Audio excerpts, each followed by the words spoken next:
Bom dia, mais uma videoaula, agora a segunda parte do capítulo 4 com os slides do professor Afonso, né? Vamos aqui, começar aqui com, né, vocês estão me vendo, então vamos aqui, ó. A gente deu a primeira parte, né, que a gente falou sobre a ética nos sistemas de informação, né? Discutimos um pouco, vimos vários casos, né? Vimos também as tendências tecnológicas que predispõem ou que, não que provocam, mas que criam novas situações que a questão ética, várias questões éticas aparecem como novas, né? Que não existia antigamente. Vamos dar sequência, então vamos continuar aqui com as dimensões éticas na era da informação. Vamos usar bastante aqui o texto do capítulo 4, né? Só para recuperar aqui da aula passada, a gente viu que né, tem vários dilemas éticos no mundo real, né, que os sistemas de informação propiciam a gente pensar, porque são coisas práticas do dia a dia, né, tanto os usuários, né, do sistema de informação, como principalmente dos profissionais que criam, gerenciam, né, configuram, programam o sistema de informação, né? Então, só para lembrar aqui, o sistema de informação criaram novos dilemas éticos, né, nos quais um conjunto de interesses se contrapõe a outros, né, de um grupo e de outro grupo. Por exemplo, muitas das grandes empresas de telefonia nos Estados Unidos estão usando a tecnologia de informação para reduzir o tamanho de suas forças de trabalho.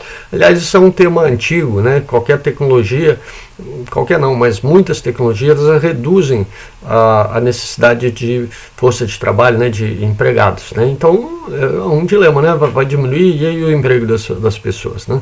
Isso é um dilema ético, né? Software de reconhecimento de voz reduzem a necessidade de operadores humanos, né? Os bots, né? Quem é que já não viu aquela porcaria lá da Oi, né?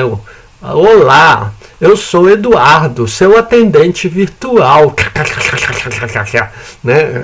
São bots, são softwares, né, de reconhecimento de voz e que falam, né? São automáticos, são softwares que, né, substituem um operador, né, de telefonia, né, que é um atendente, né?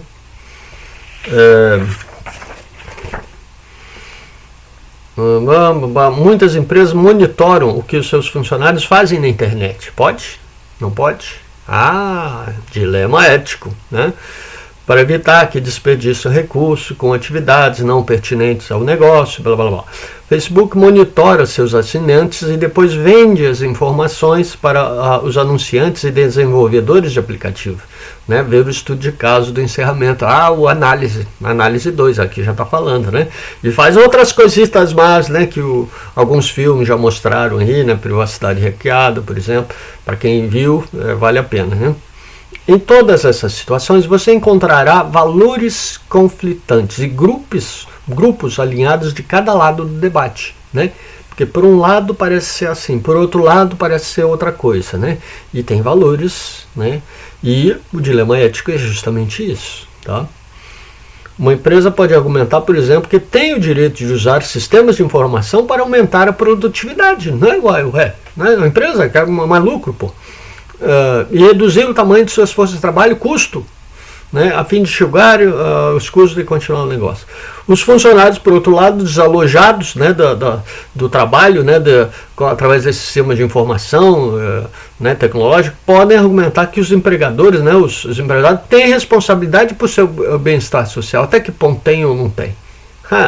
Dilema ético, tá? Bom, então vamos aqui voltar aqui para os slides aí do roteiro aí do Paulo Afonso. Então, as dimensões éticas na era da informação, temos os direitos e deveres, né, sobre a informação. A gente vai ver principalmente a questão da privacidade, né? Direitos e deveres sobre a propriedade, né? Então, direito intelectual, né, propriedade intelectual, né? Prestação de contas, quem é o responsável, né?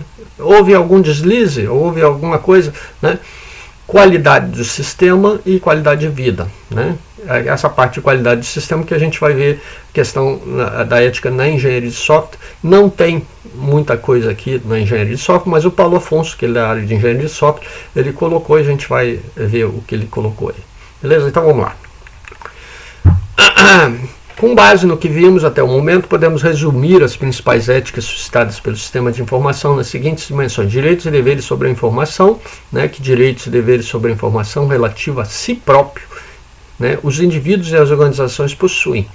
Eles têm informações e elas estão disponibilizadas de alguma maneira, e quem pode, quem não pode, essa coisa toda, né? Por isso, privacidade. E direitos e deveres sobre a propriedade, como os tradicionais direitos e deveres da propriedade intelectual, que já existiam, né, livro e outras coisas, música, disco, né, como é que eles são protegidos agora na era da informação, né, da internet mais livre, etc. Né? Então vamos ver lá. E é isso aí, as outras coisas, né, que a gente vai ver e depois a gente fala direitinho. Vamos ver aqui, ó. Né? Privacidade, esse aqui eu acho legal, e o livro é muito bom, embora seja defasado, né? Ele é de 2015, né? Os dados são de no mínimo 5, 6 anos atrás, mas ainda vale hoje. Eu acho que essa questão está mais do que nunca premente hoje, com novos fatos, dados, né? Mas o livro já aponta uma parte deles. Privacidade é o direito dos indivíduos de não serem incomodados, de ficarem livres da vigilância ou da interferência de outros indivíduos, né, organizações, inclusive o Estado, né, ficar livre do Estado. Os direitos à privacidade são também válidos no local de trabalho, né? Milhões de profissionais estão sujeitos à vigilância eletrônica e outros tipos de vigilância de alta tecnologia, de quem? Do empregador, né, no trabalho. Milhões de profissionais, tecnologia e sistemas de informação ameaçam os direitos individuais à privacidade porque tornam a invasão da privacidade barata, né, efetiva, né, porque é mais fácil, e lucrativa. Né? Análise 2, né, dando a dicasinha, respondo lá e depois, né, me mandem lá.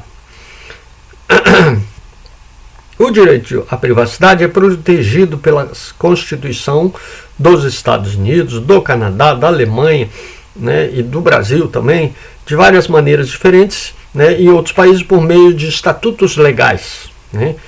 Nos Estados Unidos, o direito à privacidade é protegido primordialmente pelas garantias de livre manifestação e associação prevista na primeira emenda, pelas proteções previstas na quarta emenda contra a busca e apreensão de documentos individuais ou nas casas das pessoas sem causa definida e razoável, e pela garantia de devido processo legal. Né? Aí a tabela 4.3, que eu não tenho como mostrar aqui, mas no livro aqui tem, pode ver aqui, ó, tá? Aí tem as várias leis, ó, de 1966, 74, 1986, são leis mais antigas, né? São dos Estados Unidos. Descreve os principais estatutos federais norte-americanos que estabelecem condições para o manuseio de informações sobre indivíduos em áreas como histórico de crédito, né? Então esses dados, né? De educação, históricos financeiros das pessoas, né? Das contas que elas têm, etc. Histórico de jornais e comunicações eletrônicas, né? A Lei de Privacidade de 74 é a mais importante dessas normas e regulamenta a coleta, a utilização e a divulgação de informações pelo governo federal, né? Atualmente, a maioria das leis federais norte-americanas sobre a privacidade aplica-se apenas ao governo federal e regulamenta poucas áreas do setor privado. Ó, nos Estados Unidos, há uma separação entre o setor privado, tá, e o setor federal, né, do Estado. Então, as leis, a maioria das leis lá são federais. E as leis do setor privado? Aí é a questão que é mais recente, né, que a gente vai ver aqui. A maioria das leis de privacidade dos Estados Unidos e da Europa tem como base um regime chamado de Práticas para Informação Justa, Fair Information Practice, FIP, que foi estabelecido pela primeira vez num relatório elaborado em 73 por um comitê consultivo do governo federal e atualizado em 2010, recente, só 10 anos atrás, para levar em consideração novas tecnologias invasoras de privacidade, Ora. Essas práticas são um conjunto de princípios que administra a coleta e o uso da informação sobre os indivíduos. Os princípios da FIP, Fair Information Practice, práticas para informação justa. Os princípios da FIP são baseados na noção de uma reciprocidade de interesses entre quem guarda o registro, mantém os dados, e o indivíduo. Beleza? Este tem interesse em participar de uma transação. E quem mantém o registro, geralmente um agente empresarial ou do governo, exige informações sobre o indivíduo para apoiar a transação. Uma vez coletadas essas informações, o indivíduo mantém uma participação no registro e este não pode ser usado para apoiar outras atividades sem o seu consentimento. Essa é que é a questão. Em 1998, a Comissão Federal do Comércio reconfirmou e ampliou as FIPs originais. Comissão Federal de Comércio. Então, dados ligados a comércio das pessoas. A fim de proporcionar diretrizes para a proteção da privacidade online. Já estamos em 1998, já tem internet, então já há uma preocupação nesse sentido. Os princípios FIP, dessa comissão aí federal dos Estados Unidos, estão sendo usados como diretrizes para orientar as mudanças na legislação sobre privacidade. Em julho de 98, o Congresso dos Estados Unidos aprovou a Lei de Proteção à Privacidade Online das Crianças, Children Online Privacy Protection Act, COPPA em inglês, que exige o quê? Vamos lá. Que os sites obtenham permissão dos pais. Olha só que interessante, Isso é coisa lá dos Estados Unidos. Aqui chega uns 20 anos depois. Antes de coletar informações sobre crianças menores de 13 anos de idade. Aquela comissão lá, a FTC, recomendou uma legislação adicional para proteger a privacidade do consumidor online em redes. Também, a questão do comércio lá que eu tinha falado. Em redes, comércio, proteção da privacidade do consumidor online, em redes de publicidade que coletam registro de atividade dos consumidores da web para desenvolver perfis detalhados, que são então usados por outras empresas para direcionar os anúncios online. Nossa, isso naquele tempo, hein? Ou seja, já estava começando, o que hoje é prática corrente, Quantos de vocês já foram comprar o bagulhinho lá, o celular, a roupa, o fogão, a TV, o cacete A4, e logo em seguida aparecem as propagandas, estão rastreando você. Tudo que você faz na rede, para depois vender para coisa, e imediatamente já aparece um bando de gente querendo vender, enfiar as bugigangas na tua cabeça, mostrando novos comerciais, novas publicidades. Em 2010, aquela comissão, a FTC, acrescentou 3 práticas à sua estrutura de privacidade. As empresas devem adotar privacidade no projeto. Ou seja, desenvolver produtos e serviços que protejam a privacidade. Elas devem aumentar a transparência de suas práticas de dados. E as empresas devem obter o consentimento do consumidor e fornecer opções claras para quem quiser optar em não ter os seus dados coletados. As empresas preferem o contrário, que você retire isso. Eu já vou falar disso aqui logo em seguida, mas vamos chegar lá. Outros propuseram que a legislação de privacidade na internet concentre-se em 2 pontos. Proteger o uso online dos números de identificação pessoal, os documentos, como os números do seguro social, proteger as informações pessoais coletadas na internet de indivíduos não cobertos pelo COPPA. COPPA é aquele das crianças, Então tem que ter um COPPA para os adultos também, e limitar o uso de mineração de dados para a segurança nacional, né? Iniciando em 2009 e continuando até 2012, aquela comissão FTC estendeu sua doutrina da FIP para tratar a questão da segmentação comportamental, Behavior Targeting, targeting, sei lá como é que lê essa porra em inglês. Bom, a questão da segmentação comportamental, né? Segmentar, dividir, né, os consumidores pelo seu comportamento, né, nas redes, né? A FTC, aquela comissão, realizou audiências para discutir seu programa de princípios, né, do setor voluntário para regular a segmentação comportamental. A iniciativa de propaganda em rede, Network Advertising Initiative, discutido posteriormente nessa sessão, né, grupo setorial de publicidade online, claro, do setor, né, empresarial, publicou seus próprios princípios autorreguladores que, em sua maior parte, estão de acordo com a FTC. Em sua maior parte. Será que estão no resto? Né? No entanto, o governo e os grupos defensores da privacidade, né, e o setor de anúncios online ainda não entraram em acordo em relação às duas questões. Claro que não.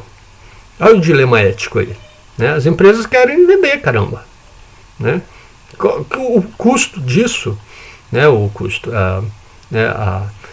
se há algum prejuízo com isso, né, eles não querem arcar. Né? Os defensores da privacidade querem que uma política de opção de adesão seja adotada em todos os sites. Opção de adesão. Né? Nessa política, as empresas são proibidas de coletar informações a menos que o consumidor aprove a coleta e o uso de suas informações. Né? Ele adere, né, voluntariamente, né? E uma lista nacional de empresas que implemente o mecanismo não rastrear. Né? Hoje já se ouve alguma coisa falar disso. Né? São sites que se coloca para o usuário, para o consumidor, a opção de não rastrear, não ficar mexericando aí com os dados, né, meus, seus, de todos nós. Né? A indústria se opõe a esses movimentos, e claro que a indústria se opõe. Ora, olha o dilema ético, economia, privacidade. E continua insistindo no modelo de opção de retirada, olha o que elas querem. Opção de retirada. Todo mundo compartilha abertamente os seus dados sem nenhum problema. E se você não quiser, então você vai lá e diz: não quero. Não quero que meus dados sejam utilizados pelas empresas, vendidos, comercializados, etc, etc. Né? Onde eu estava, eles se opõem, né, continuam insistindo nesse modelo de retirada, né? Nessa política, todas as empresas podem coletar informações, a menos que o consumidor determine que suas informações não sejam coletadas.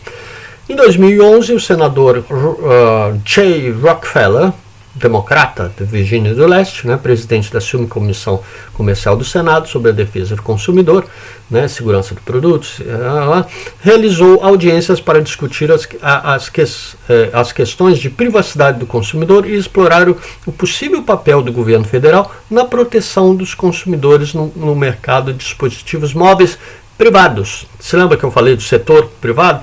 Né? Eles não querem, as empresas querem se autorregular. Né? Autorregular, eles seguem quase todos uma boa parte, né, digamos, das leis ou das normas federais, mas deixam aberto sempre as possibilidades. Né? Esse é o jogo. Né?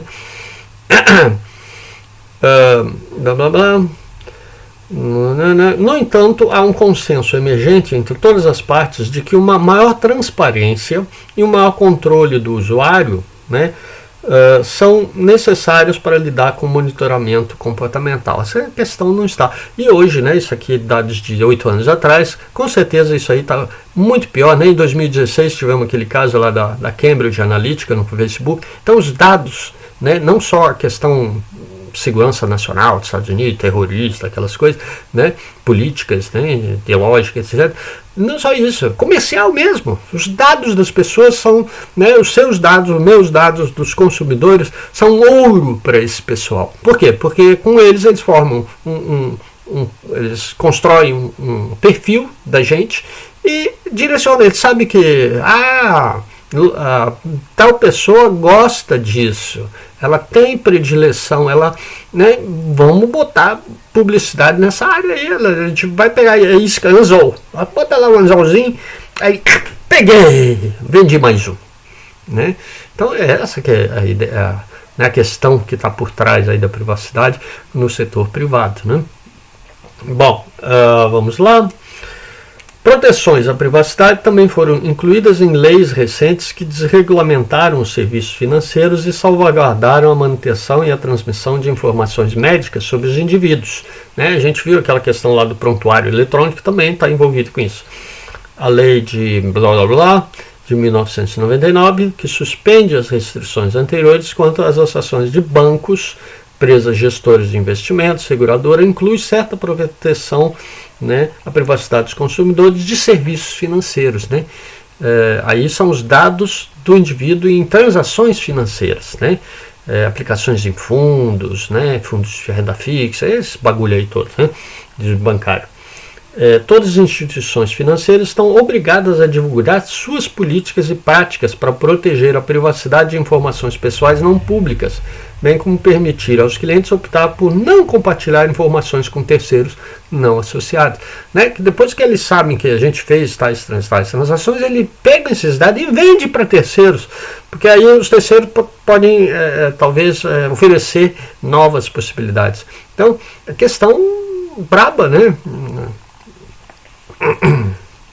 Bom, aqui tem outras leis.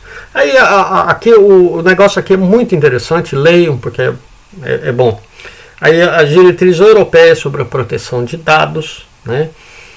A proteção da privacidade na Europa, de um modo geral, é muito mais restritiva que nos Estados Unidos. Diferentemente, né, dos Estados Unidos, as nações europeias não permitem que as empresas usem informações pessoais identificáveis sem o consentimento prévio do consumidor, né? Aí dá a sequência aí das leis, o consentimento informado.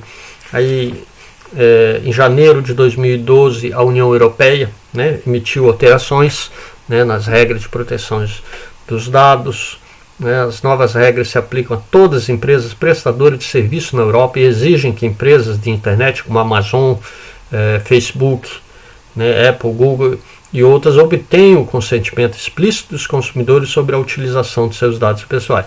Ou seja, essa problemática dos Estados Unidos é uma problemática, não é só americana, é brasileira, é dos países de todo mundo, Europa, etc. Né?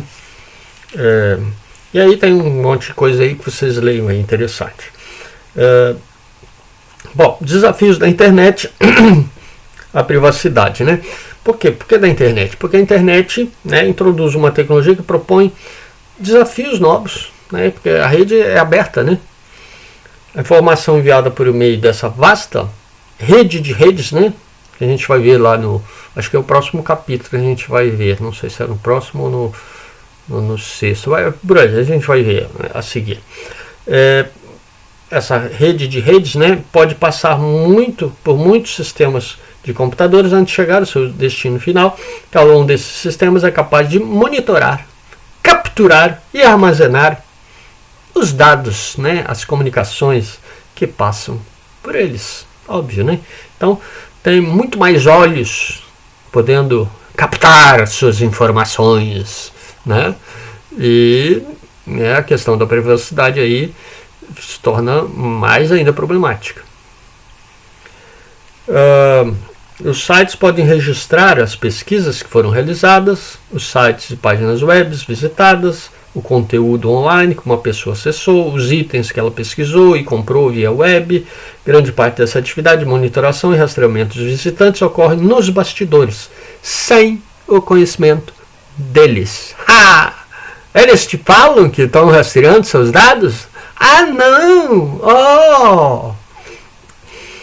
é conduzida não apenas por sites individuais, mas por redes de publicidade, né? Aí várias redes aqui, que são capazes de rastrear o comportamento de navegação pessoal em milhares de sites, né? Você lembra que a gente falou lá que uma das tendências tecnológicas era o aumento da base de dados, do armazenamento nessas warehouse, né? Que são centros de dados enormes, né? Que todos esses dados estão sendo guardados aí para essas grandes empresas de informática, né? De computação, né? Nesses data warehouse.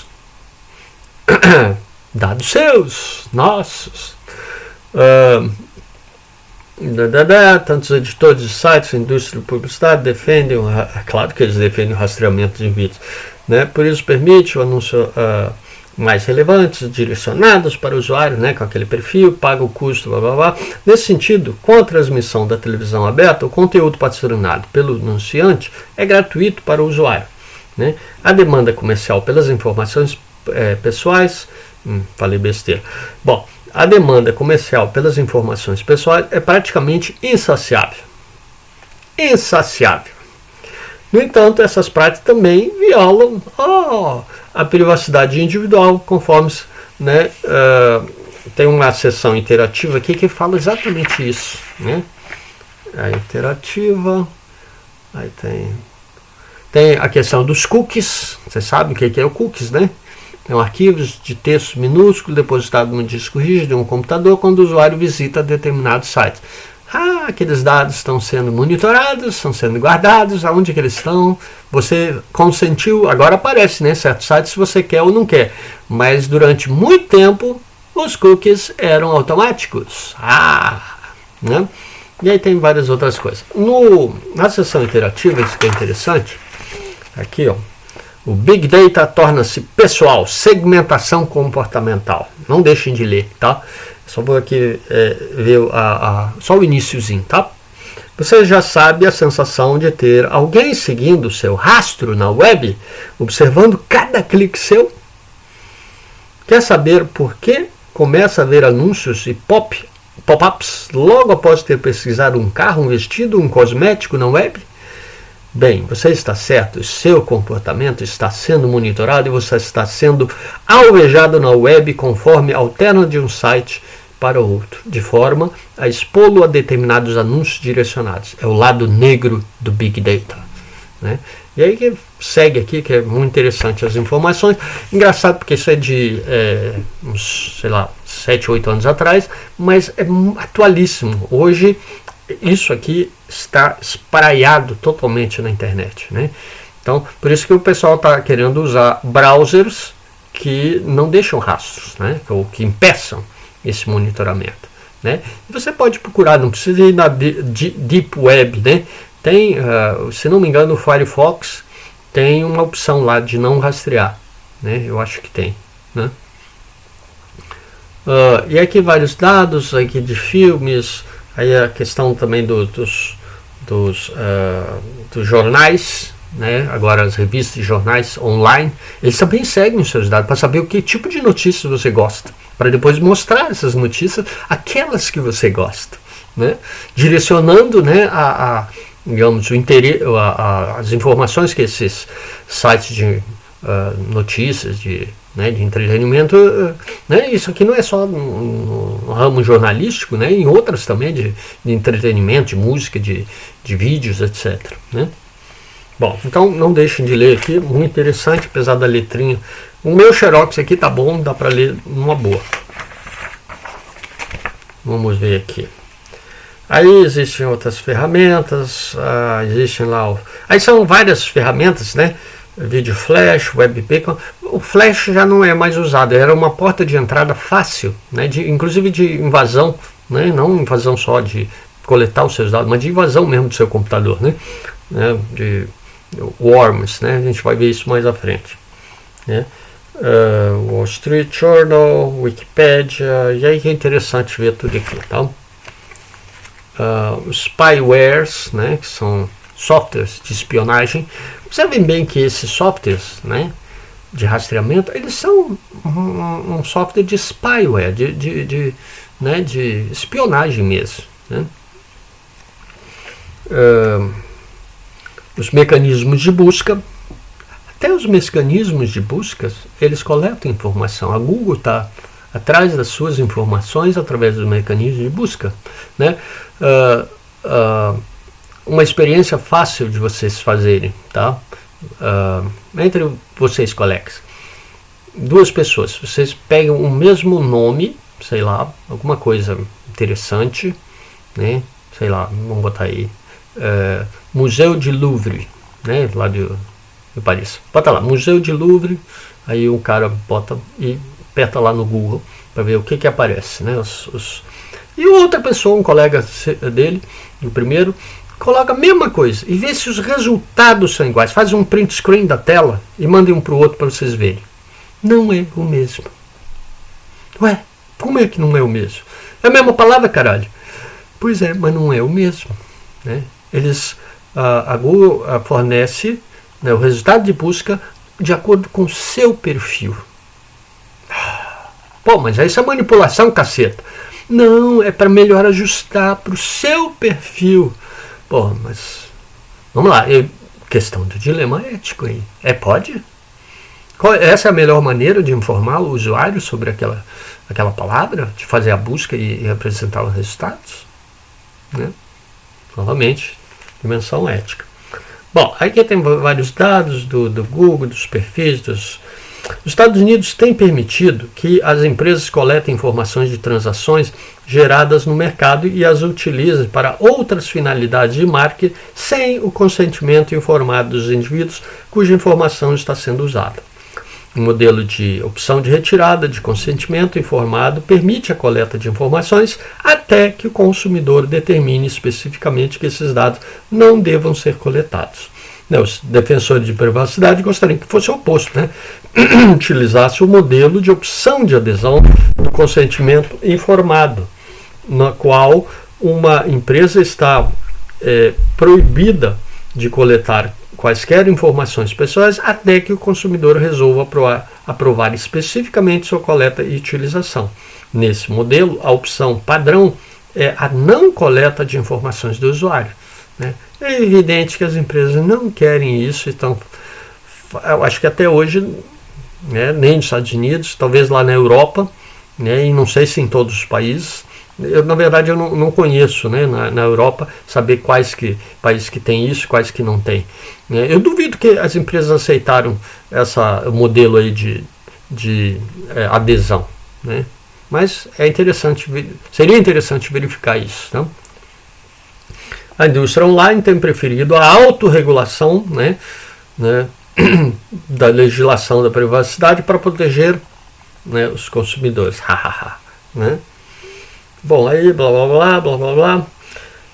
Empresas individuais como Microsoft, Mozilla, Foundation, Yahoo, Google têm adotado recentemente políticas por conta própria, em um esforço para lidar com a preocupação pública sobre o rastreamento de pessoas online. É claro, por conta própria, cada um faz de um jeito. Não tem padrão, elas fazem propaganda de si mesmo, né? Não, eu controlo, né? Aí tem os exemplos aí com os dados, é interessante. Isso aqui. Bom, então é isso, mais ou menos, né? Tem soluções técnicas, né? Não rastrear, papapá. Bom, então falamos lá no início que a gente ia ver direitos e deveres sobre a informação, que a gente falou, né, principalmente sobre a privacidade. Agora vamos ver aqui os deveres sobre a propriedade. Tá?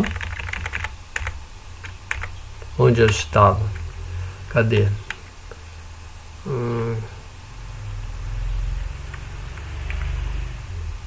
Tá aqui, ó, o resumo que o pessoal pegou aqui, ó, só para, né, o Paulo Afonso fez um resumozinho, né? Não deve ser incomodado, blá blá blá, comentários sobre o acesso, dados educacionais, é aquela lei lá do copo, sei lá, eu falei ali, está no livro ali. Tá? A tecnologia e o sistema de informação ameaçam o direito à privacidade, blá blá blá blá blá blá, e a gente já viu todos os, né? Monitorar é fácil, né, montar os perfis, marketing. Então, resume. O que a gente viu ali, está resumindo aqui com, né, os pontos aí que o Paulo Afonso coloca. Facebook. Bom, a Google era naquele tempo, não sei se hoje continua sendo, mas deve ser, né? Porque, o monopólio da Google, né, do sistema de busca da Google, é muito maior do que o monopólio do Facebook entre as redes sociais, né? Então,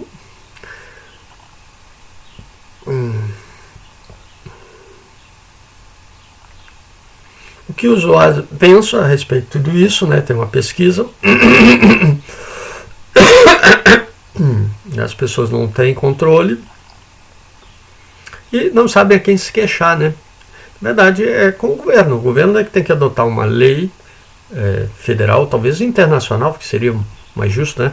Porque se for só nacional, né, as empresas são transnacionais, elas escapam, né?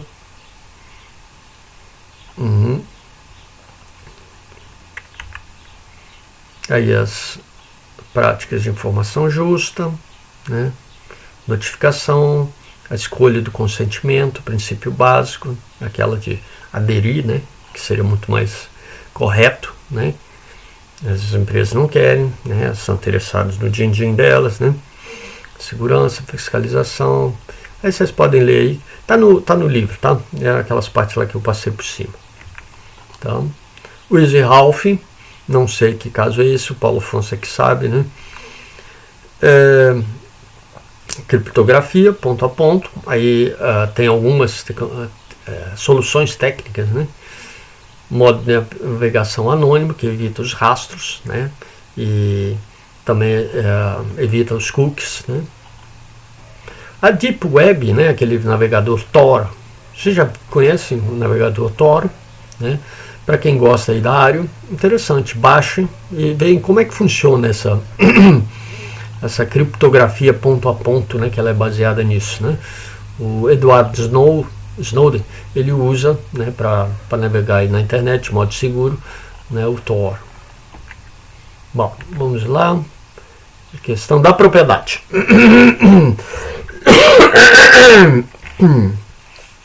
Bom, questão aí da propriedade são várias, né? Segredos comerciais, né? Aqui ele não fala segredos, propriedade intelectual, né? Segredos comerciais, né? Segredos industriais, né? Então são informações que eles têm que passar, e como é que eles passam? Via rede, e aí pode ser, né, descoberto ou roubado, né? Aqui tem vários dados. Direito autoral. Direito autoral é uma concessão regida por lei que protege os criadores da propriedade intelectual. Tá? Direito autoral. Eu redigi um livro, eu tenho o direito autoral. Eu compus uma música, eu tenho direito autoral sobre aquela música, né? Então, protege os criadores de propriedade intelectual contra a cópia do seu trabalho.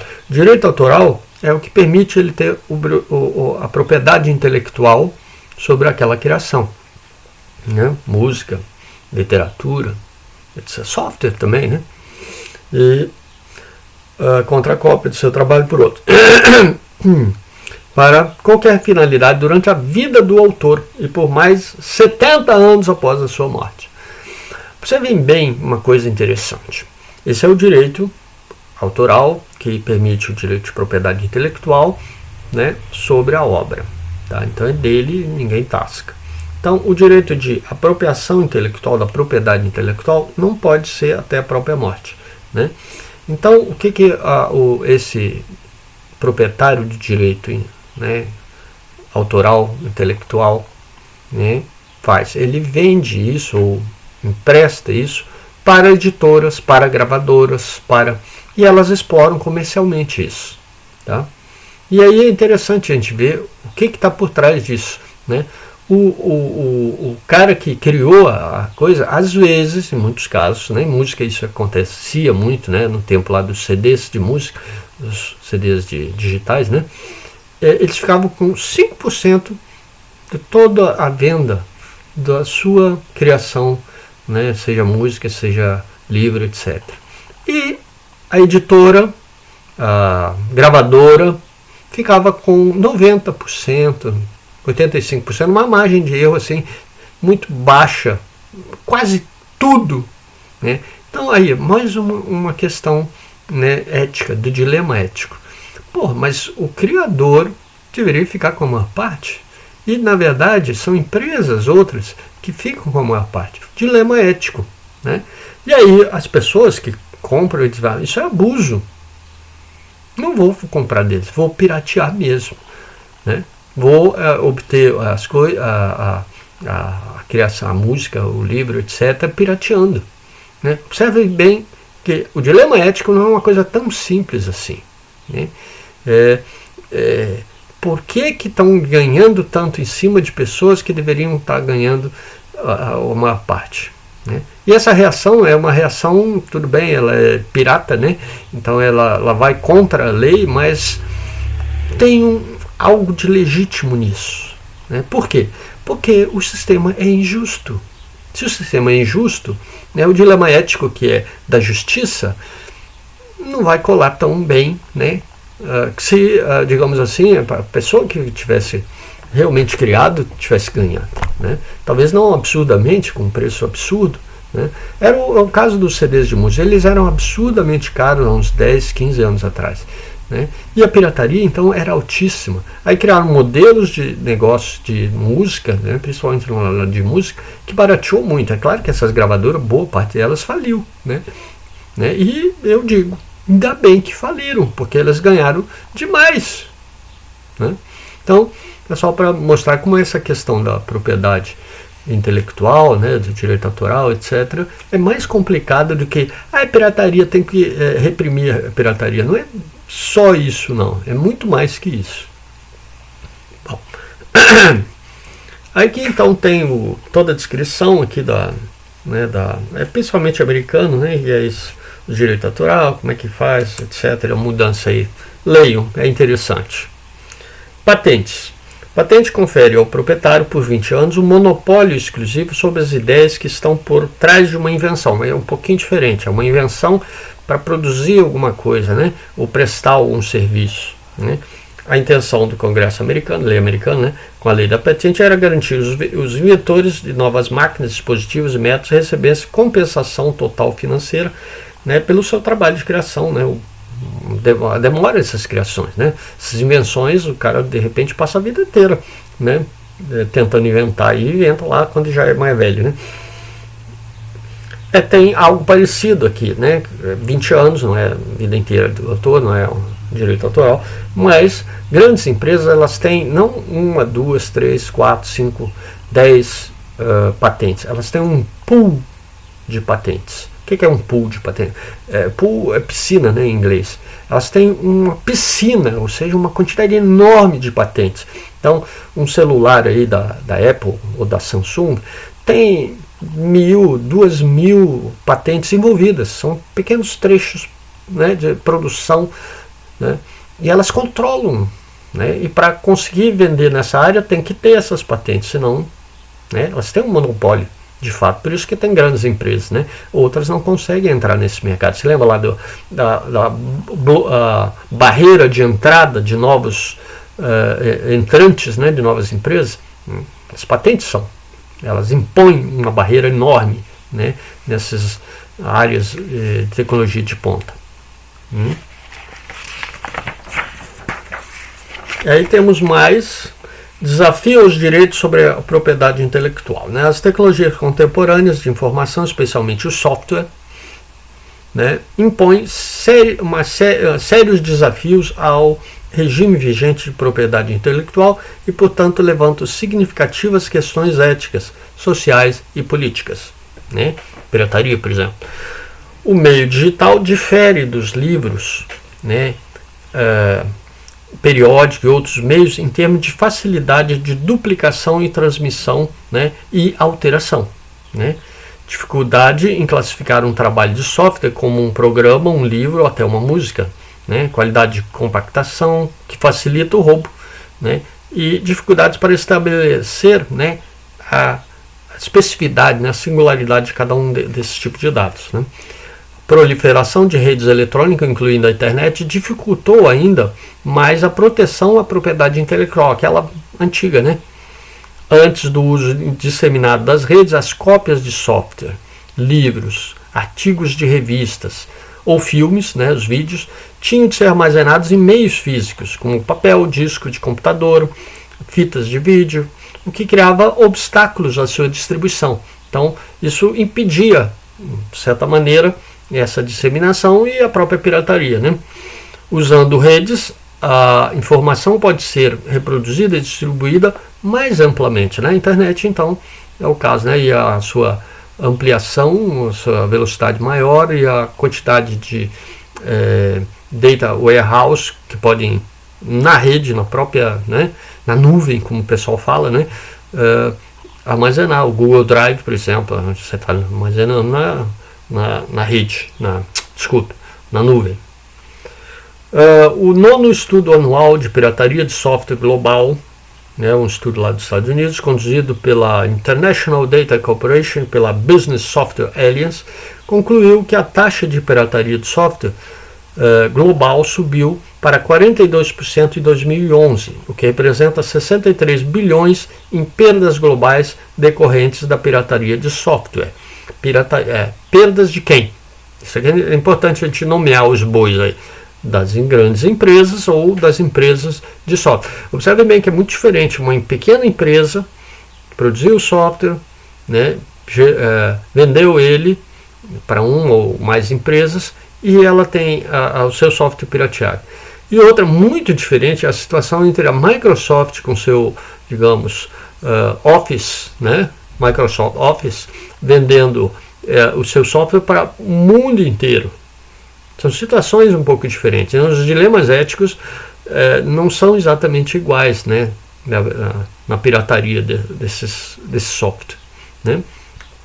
Blá, blá, blá, blá, blá, blá.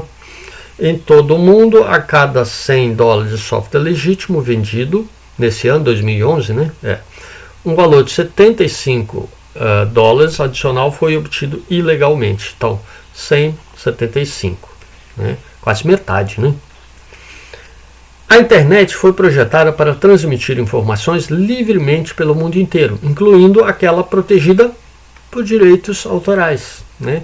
Com a World Wide Web é muito fácil copiar e distribuir praticamente qualquer coisa a milhares e até milhões de pessoas no mundo inteiro, mesmo que elas estejam usando diferentes tipos de sistemas de computador. A informação pode ser copiada ilicitamente em um local e distribuída para os outros sistemas e redes, mesmo que as partes não participem voluntariamente da infração, né? Os peer-to-peer, né, dos torrents, né, quando eu baixo uma música, né, ao estar baixando, eu permito que outros possam baixar de mim, né, porque cada computador pode distribuir, né, pode disseminar aquilo que está sendo baixado por mim para outros, né? Então, se tem alguém aqui baixando o mesmo filme aqui perto, né, de Lavras ou Minas, ele pode baixar do que eu estou baixando, né? É uma rede integrada, né, que permite, né, que vários pontos descentralizados, por isso se chama peer-to-peer, possa baixar, né, ao mesmo tempo. Bom, há vários anos as pessoas vêm copiando e distribuindo ilegalmente pela internet arquivos de música MP3 digitalizados, né? Surgiram serviços de compartilhamento, que interessante que é o Napster, Casa, Morpheus, isso aí é meio antigo, né? Para ajudar os usuários a localizar e compartilhar arquivos de música digitais, inclusive aqueles protegidos por direito autoral. O compartilhamento ilegal de arquivos tornou-se tão comum que passou a ameaçar a viabilidade da indústria fonográfica. Coitadinha delas! Essa não tenho pena mesmo. Elas ganhavam muito dinheiro em cima dos artistas, a maioria, né? Então eu não tenho pena, ainda bem que elas foram a breca. E em um dado momento consumiu 20% da largura de banda da internet. Hoje são os vídeos. Óbvio. Né? Não tenho dados, né, para provar, mas provavelmente, né, uma boa parte da banda é coberta pela passagem de vídeos, né, YouTube, vídeos jornalísticos, Facebook, tudo tem vídeo, a gente passa, né, a gente filma alguma coisinha, passa para o outro, também o próprio WhatsApp, né, que a gente passa, e outros, né, Instagram, etc. também. Né, se bem que o Instagram também vídeo. Agora o Instagram passa tudo, né? Bom, não importa. A indústria fonográfica ganhou as batalhas judiciais para encerrar esse serviço, mas não foi capaz de impedir o compartilhamento ilegal de arquivos.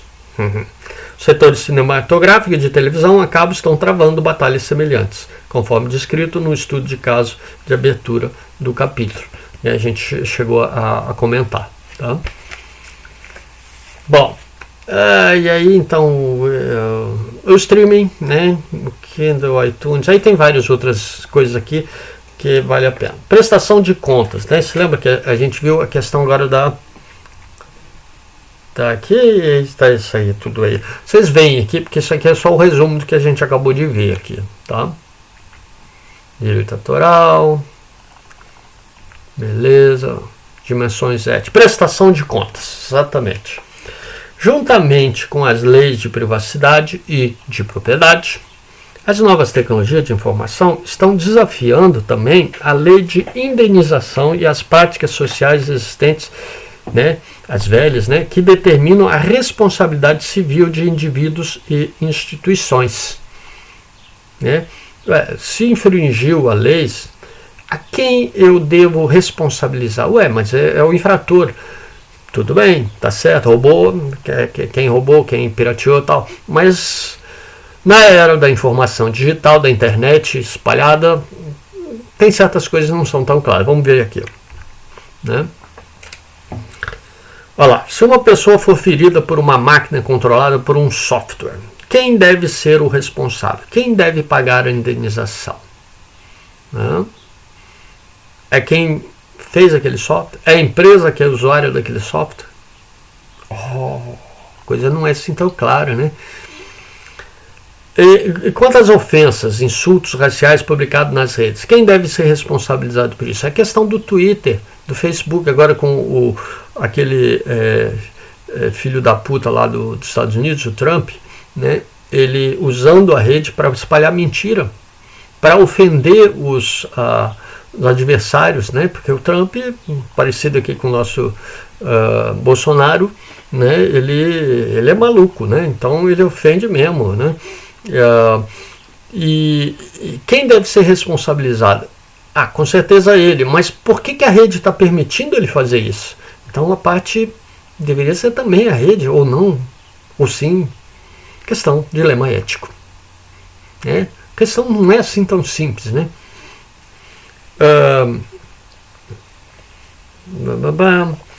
Um site de rede social como Facebook e Twitter deve ser obrigado a pagar a indenização e prestar contas pela publicação, por exemplo, de material pornográfico ou insultos raciais, né? Ou deve ser considerado isento de qualquer obrigação de pagar a indenização pelos que os usuários publicam. O que é válido para sistemas de transmissão comuns, como o telefone, e o que dizer da internet? Né? Se você terceirizar o seu processamento de informação, você está terceirizando. Para onde? Para a nuvem, para um provedor de serviço, né? Na nuvem. Né? E esse serviço não fornece aquele adequado. O que você pode fazer? Né? O provedor de serviço de nuvem muitas vezes afirma que o software que você está usando é o problema, e não ele. Olha como uma coisa aqui, né? Mas a falha não foi do software, foi do servidor, ou não. Às vezes não é assim tão simples, né? Alguns exemplos do mundo real podem esclarecer essas questões. Aí tem vários dados aqui do BlackBerry. Nossa, BlackBerry, isso é coisa antiga, meu Deus. Ninguém usa BlackBerry mais hoje.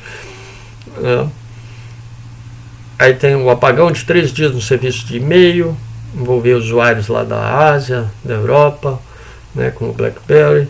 Aí qual que é a posição deles? Era do software, era da BlackBerry, do iPhone. Aí tem vários dados aqui que é interessante vocês olharem, tá? É muito interessante, tá? Bom, o que dizer do serviço como software como serviço? Software como serviço é justamente, né, Google Docs, por exemplo, é um software como serviço. Tá? No caso, ela não vende, mas para empresas que querem um conjunto, né, e mais apoio, ela vende como serviço. Né? Para nós pobres mortais, ela oferece de graça, porque depois a gente vai querer usar. Né? Os caixas eletrônicos são um serviço prestado aos clientes do banco. Se esse serviço falhar, né, os clientes sofrerão inconveniências ou talvez danos econômicos por não conseguirem, né, ter acesso aos recursos disponíveis em suas contas quando necessário. Por exemplo, pagar uma conta, ela vence hoje, então tem que funcionar hoje, não pode ser amanhã. Amanhã já passou, eu venci e vou pagar multa. Né? A proteção contra a obrigação de indenizar deveria estender aos editores e operadores, né, os programadores de software defeituosos, de sistemas financeiros, contábeis, de simulação ou de marketing. Softwares são muito diferentes de livros. Né? Os usuários podem ter expectativa de que eles sejam infalíveis. Eles são infalíveis? Haha, não.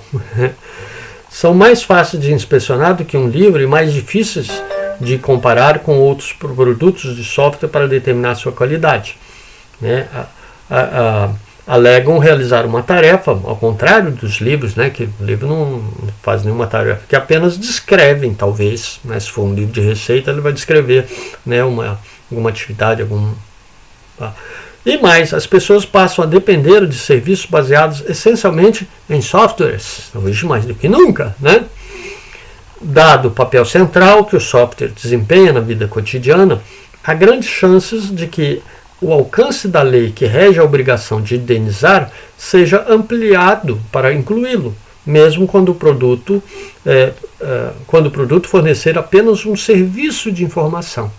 Né? Ele é tão essencial que vai prejudicar, então, talvez a responsabilidade também seja de quem fez o software, ou de quem a empresa que produziu, ou como implementou, e aí estende e a discussão, né, que está até hoje em aberto, e nos tribunais, né, as novas legislações dessa área, elas lidam com isso. Né? Bom, aí tem várias outras coisas. A gente chega na qualidade do sistema. Né? Um livro. Aqui é o resumo ali. Né? Responsáveis, aquele que a gente colocou. Tá?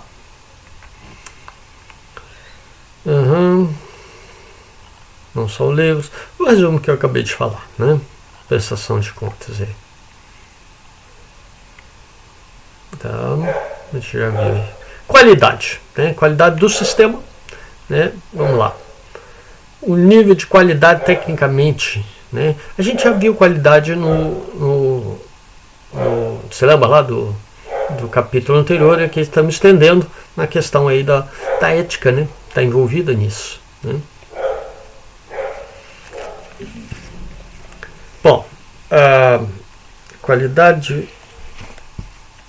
Isso aqui, os bugs de software. 3 principais fontes de mau desempenho de um sistema são, então, os bugs, né, dos erros de software, as falhas de equipamentos, instalações provocadas por causas naturais e outras, a baixa qualidade da entrada de dados. Observa que a questão não é assim, o software é ruim, mas e os dados porcaria que entraram? Né? Por conseguinte, há uma barreira tecnológica ao software perfeito. E os usuários devem estar cientes do potencial de falhas catastróficas. Né? Observe bem que isso é um problema assim, crítico em certas áreas. Né? Por exemplo, a aviação, controle do tráfego aéreo, controle do avião em piloto automático, né? Que boa parte do trajeto, os aviões, principalmente esses de Brasil, Estados Unidos, Europa, 10, 11, às vezes até mais, 12 horas no avião lá. O piloto não dirige 12 horas, ele passa para o piloto automático. E se tem uma tempestade, como é que faz aí? E os sensores, né, que os softwares que controlam o voo, né, do avião, né, eles têm aqueles sensores e que os dados são tratados, são processados pelo software. E se tiverem com defeito? O problema lá daquele Boeing, que era o Boeing lá, 737, né? 737 MAX, era um problema de software. Né? Não sei se o Paulo Afonso fala dele. Aqui, ó, ele fala, aqui, ó. É isso mesmo. Tá?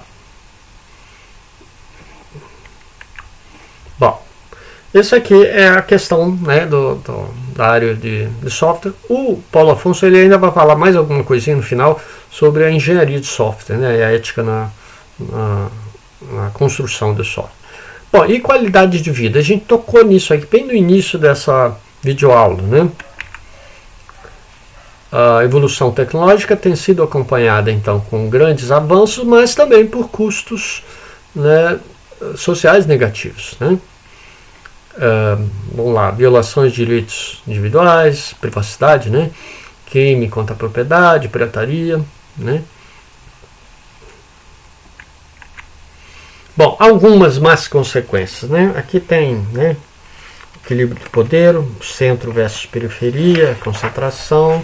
Aqui tem todos, eles são bem descritos, são curtinhos, né? Então não deixem de ler aqui. Aqui eu só vou seguir o que o Paulo Afonso fala, né? Essas grandes empresas, elas têm agora um poder enorme, porque ela tem os nossos dados, né? Mesmo o governo americano, onde que ela obtém esses dados? Dessas grandes empresas, né? Se essa centralização é positiva, né? Redução do tempo de resposta à concorrência, né? Mas, né, o que significa isso? Significa que grandes empresas podem aparecer, mas desaparecer de uma hora para outra. Isso significa que muita gente pode perder emprego também, né?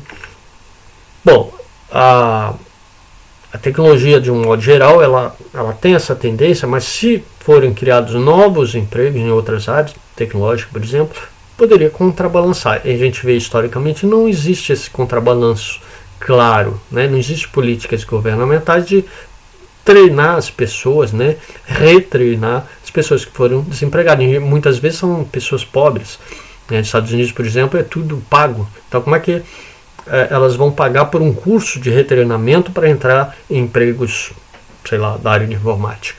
Não é assim tão simples, né? Outro é a questão da reestruturação do ambiente de trabalho e familiar, né? Por quê? Porque a gente, essa pandemia ela tem mostrado isso, a gente pode trabalhar muitas vezes em casa. E aí a fronteira entre família, minhas crianças já são tudo grande, né? Meu menor está fazendo engenharia na BI, na UFLA, está com 19 anos, está estudando aí, né? Está fazendo os réus e está reclamando bastante, tá? E a minha filha está fazendo medicina, está estudando também em casa, né, em Santa Maria, mas ela está aqui. Aí, está estudando, né? Qual é a fronteira entre o trabalho e estudo e outras atividades? E casa, ficar em casa, né? Ou seja, descansar, né? Se entreter, né? Essa fronteira agora é muito menos nítida, né? Bom, o que mais? Vamos lá, manutenção. Aqui no livro tem mais coisa aqui, ó. Cyberbullying, né? Que antes tinha o bullying nas escolas, agora tem o cyberbullying. Bom, e crime.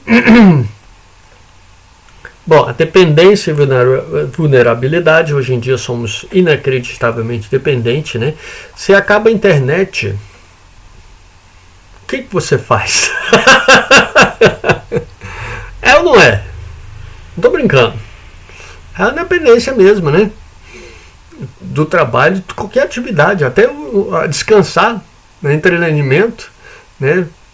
Depende da porra da internet, das tecnologias de informação, dos sistemas de informação de modo geral, né? Bom, os crimes e abusos digitais, né? Bom, aqui a exclusão, do perda de emprego, funcionários são substituídos, isso a gente já tinha falado, né? Isso. Então, é um problema sério, né? As más consequências. E também riscos para a saúde, né? Questão do celular, né? Nunca tivemos tanto problemas de torcicolo, de pescoço e de postura por causa dos celulares, né? É uma postura da maioria, né? Tem que botar a porra do celular aqui em cima, não você chegar aqui para baixo para ficar com o pescoço todo fodido depois no final do dia, né? Vocês jovens talvez não tenham esse problema agora, mas vão ter no futuro, se continuarem abusando, né? Bom, e a ética na engenharia de software, que eu vou seguir aqui porque no livro não tem muito, tá? Né, o engenheiro de software, os profissionais de construção de software, né, eles têm, claro, responsabilidades, né? Não é só aplicar as habilidades que eles têm. E sempre, né, em qualquer... Se lembra lá que a gente falou de o que é trabalhar numa empresa? É resolver problemas. E aí, como você resolve esses problemas? Você tem que fazer escolhas. Escolher a solução. Escolher coisas da solução ou alternativas. Uma solução, mas tem alternativas. Qual é a melhor? A questão ética é fazer o certo, né? Ou pensar que está fazendo certo. Ou analisar se você realmente fez o certo e refazer o que é que você considerava como sendo certo. Né? Nos Estados Unidos tem lá as associações profissionais, né? No Brasil tem a SBC, Sociedade Brasileira de Computação, né? E tem também um código de ética, né? Acho que é de 2000 e... não me lembro a data, 2013, 2015, sei lá, por aí, tá? Bom, os 8 princípios aí da ética na engenharia de software, né? O público, né? O engenheiro de software deve agir de acordo com o interesse público, né? O cliente e o empregador, né? Eles devem agir de maneira que seja do melhor interesse do cliente e do empregador, de acordo com o interesse público. Então, o público é o principal e aí depois vai entrando o resto, né? O empregador e o cliente, né? Produto, né? A engenharia de software, né, devem garantir os seus produtos e modificações relacionadas atendam aos mais altos padrões profissionais possíveis. Observe bem como é subjetivo. O mais alto padrão profissional possível. Por que possível? Porque nem tudo é possível, né? Há escolhas a fazer. Qual o nível, né? E aí tem a questão financeira, né? Para atingir o maior nível é mais caro, né? Quando fazer e quando não fazer. Julgamento, né? Deve manter a integridade e a independência do seu julgamento profissional. O gerenciamento, né? Gerentes e líderes de engenharia de software devem aceitar e promover uma abordagem ética para o gerenciamento e manutenção. Então, como tudo na ética, algumas coisas são realizadas e outras não, né? Será que esse julgamento e gerenciamento são sempre feitos? Em parte, sim, vamos dizer, negar, mas talvez nem tudo, né?